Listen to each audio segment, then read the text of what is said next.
नमस्कार, आप देख रहे हैं न्यूज़ 18 राजस्थान। इस खास मुलाकात में आपका स्वागत है। आज हमारे साथ खास मेहमान हैं प्रदेश के कोऑपरेटिव और इंदिरा गांधी नहर परियोजना के मिनिस्टर उदयलाल आंजना जी।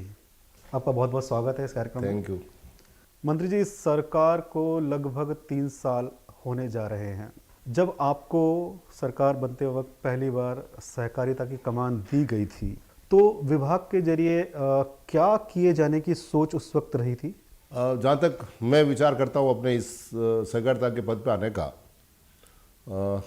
माननीय मुख्यमंत्री महोदय से मैं जब पहली बार मंत्री बनने के बाद मिलने गया था और सहकारिता विभाग मुझे दिया था, तो जैसी मेरी कल्पना थी कि शायद मुझे किसान होने के नाते ये विभाग दिया होगा मुख्यमंत्री महोदय ने। और यही बात जब मुख्यमंत्री जी से मिला तो उन्होंने मुझे यही कहा कि भाई उदयलाल, तेरे को किसान होने के नाते, ग्रामीण क्षेत्र का होने के नाते तेरे को वो सहकारिता विभाग दिया है, किसानों के उत्थान के लिए हमें काम करना है और सहकारिता को एक पायदान और आगे बढ़ाना है, क्योंकि अन्य राज्यों से सहकारिता थोड़ा पिछड़ा हुआ है राजस्थान सहकारिता में। तो एक कदम और आगे बढ़े, ऐसे प्रयास करना चाहिए और किसानों को आर्थिक मदद मिले, उनके जीवन में सुधार आवे, ऐसा काम करना चाहिए। और इसी कारण से शायद माननीय मुख्यमंत्री महोदय ने मुझे किसान होने के नाते ये विभाग की जवाबदारी दी है, जो निभा रहा हूँ और 3 साल पूरे कर लिए हैं। तो किसान होने के नाते एक सोच के साथ में आपको ये डिपार्टमेंट दिया गया। तो अब जब लगभग 2.5-3 साल पूरे होने को आ रहे हैं, तो इस दौरान आपको क्या लगता है कि ऐसे कौन से आपके फैसले हैं जिनको लागू किया गया, ऐसे कौन सी योजनाएं लाई गई जिनसे आपको ये लगा कि आपकी जो सोच थी उसको धरातल पर उतारा जा चुका है? मेरी सोच नहीं, माननीय राहुल जी गांधी की सोच थी और हमारी पूरी पार्टी की सोच थी। ये किसानों की हालत पूरे देश में दयनीय है और उस राजस्थान भी उससे अछूता नहीं है। इसी को बात को ध्यान में रखते हुए जब घोषणा पत्र हमारे राजस्थान का तैयार हो रहा था, उसमें ये प्रावधान किया गया था कि हम सत्ता में आए तो 10 दिन के अंदर ऋण माफ करेंगे।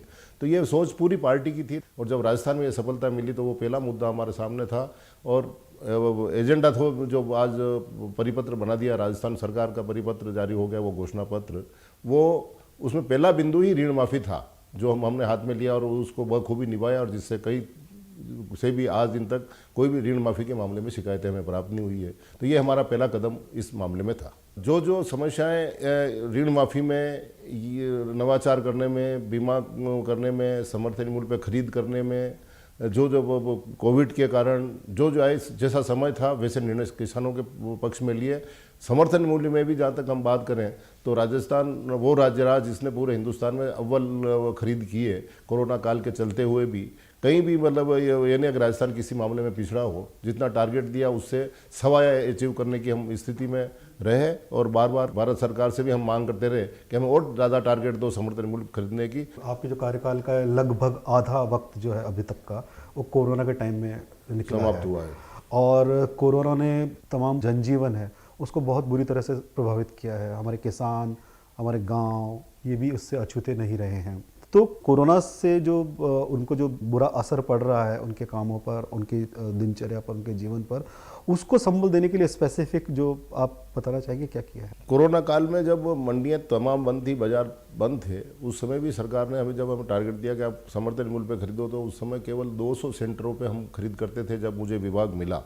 लेकिन जब कोरोना की वजह से लंबी दूरी तय करके किसानों को अब मार्केट में आना पड़ता था, एक कम सेंटर होने की वजह से किसानों की तादाद ज़्यादा हो जाती थी।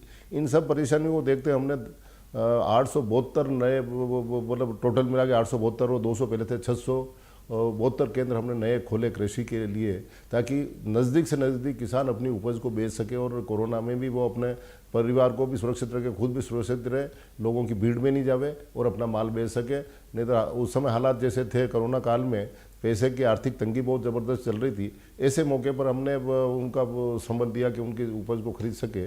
और साथ ही माननीय मुख्यमंत्री महोदय ने एक व्यवस्था और कर दी थी। उस समय हम जब सरकारी में थे उस समय ये बातें सामने आती थी कि किसान समर्थन मूल्य पे अपना माल तो बेच देता है, लेकिन 3-3, 4-4 महीने तक वो सरकारी अफसरों के और नेताओं के चक्कर लगाता रहता है, इस कारण से कि अब हम पे हमारी उपज का पैसा तो दिला दो, हमें उपज का पैसा तो दिला दो, लेकिन भुगतान होता नहीं था। इसलिए क्योंकि भुगतान होने का विलंब का भी एक कारण यही रहता है। जो तमाम इनके साथी बैठे हुए हैं,